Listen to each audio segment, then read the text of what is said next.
নমস্কাৰ বন্ধু বান্ধৱীসকল, পুনৰ এবাৰ আপোনালোকক স্বাগতম জনাইছোঁ আমাৰ এই সৰু জিকে চেনেলটিলৈ।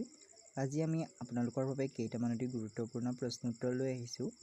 আজি আমাৰ প্ৰথম প্ৰশ্নটো হৈছে, প্ৰথম অসমীয়া অনাতাঁৰ নাটখনৰ নাম কি? বিনবৰাগী, সুৰভি, বনফুল, মৃত্যুঞ্জয়। এই প্ৰশ্নটোৰ শুদ্ধ উত্তৰটি হৈছে বিনবৰাগী। প্ৰথম অসমীয়া অনাতাঁৰ নাটখনৰ নাম হৈছে বিনবৰাগী। আমাৰ পিছৰ প্ৰশ্নটো হৈছে, প্ৰথম অসমীয়া গল্প সংকলনখনৰ নাম কি আছিল? বিলাতৰ চিঠি, বিনবৰাগী, সুৰভি, মৃত্যুঞ্জয়। এই প্ৰশ্নটোৰ শুদ্ধ উত্তৰটি হৈছে সুৰভি। প্ৰথম অসমীয়া গল্প সংকলনখনৰ নাম আছিল সুৰভি। পিছৰ প্ৰশ্ন, প্ৰথম অসমীয়া ভ্ৰমণ কাহিনীখনৰ নাম কি আছিল? মৃত্যুঞ্জয়, বিনবৰাগী, বনফুল, বিলাতৰ চিঠি। এই প্ৰশ্নটোৰ শুদ্ধ উত্তৰটি হৈছে বিলাতৰ চিঠি। প্ৰথম অসমীয়া ভ্ৰমণ কাহিনীখনৰ নাম হৈছে বিলাতৰ চিঠি। পিছৰ প্ৰশ্ন, জ্ঞানপীঠ বঁটা বিজয়ী প্ৰথম অসমীয়া পুথিখনৰ নাম কি? বনফুল, সুৰভি, মৃত্যুঞ্জয়, ৰামনৱমী। এই প্ৰশ্নটোৰ শুদ্ধ উত্তৰটি হৈছে মৃত্যুঞ্জয়। জ্ঞানপীঠ বঁটা বিজয়ী প্ৰথম অসমীয়া পুথিখনৰ নাম হৈছে মৃত্যুঞ্জয়। পিছৰ প্ৰশ্ন, সাহিত্য অকাডেমি পুৰস্কাৰ লাভ কৰা প্ৰথম অসমীয়া পুথিখনৰ নাম কি? ৰামধেনু, বনফুল, নৱযুগ, শকুন্তলা।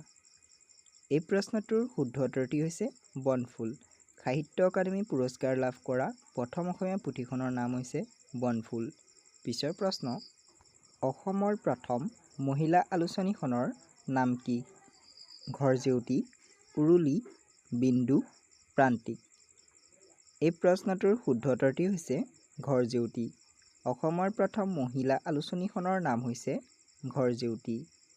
আমাৰ পিছৰ প্ৰশ্নটো হৈছে, সাহিত্য অকাডেমি বঁটা লাভ কৰা প্ৰথম অসমীয়া উপন্যাসখনৰ নাম কি?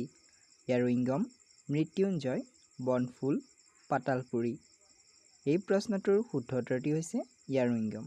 সাহিত্য অকাডেমি লাভ কৰা প্ৰথম অসমীয়া উপন্যাসখনৰ নাম হৈছে য়াৰুইংগম।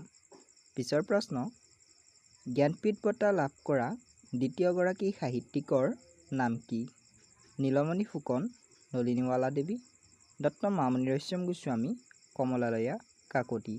এই প্ৰশ্নটোৰ শুদ্ধ উত্তৰটি হৈছে ডক্টৰ মামণি ৰয়ছম গোস্বামী। জ্ঞানপীঠ বঁটা লাভ কৰা দ্বিতীয়গৰাকী সাহিত্যিক। পিছৰ প্ৰশ্ন, অসমৰ সাহিত্যৰথী নামেৰে কাক জনা যায়? ৰজনীকান্ত বৰদলৈ, নিৰুপমা বৰগোহাঁই, মনোহৰলাল পাটোৱাৰী, লক্ষ্মীনাথ বেজবৰুৱা। এই প্ৰশ্নটোৰ শুদ্ধ উত্তৰটি হৈছে লক্ষ্মীনাথ বেজবৰুৱা। আমাৰ পিছৰ প্ৰশ্নটো হৈছে, অসমৰ উপন্যাস সম্ৰাট হিচাপে কাক জনা যায়? ৰজনীকান্ত বৰদলৈ, ভূমিধৰ বৰ্মন, যতীন্দ্ৰ কুমাৰ গোস্বামী, অনুৰাগ কাশ্যপ। এই প্ৰশ্নটোৰ শুদ্ধ উত্তৰটি হৈছে ৰজনীকান্ত বৰদলৈ। ৰজনীকান্ত বৰদলৈক উপন্যাস সম্ৰাট হিচাপে জনা যায়। পিছৰ প্ৰশ্ন, 2003 চনত অসম সাহিত্য বঁটা লাভ কৰা অসমীয়া সাহিত্যিকগৰাকী কোন? লক্ষ্মীনাথ বেজবৰুৱা, যতীন্দ্ৰনাথ দুৱৰা, নিৰুপমা বৰগোহাঁই, মনালিছা বৰুৱা মেহতা। এই প্ৰশ্নটোৰ শুদ্ধ উত্তৰটি হৈছে নিৰুপমা বৰগোহাঁই।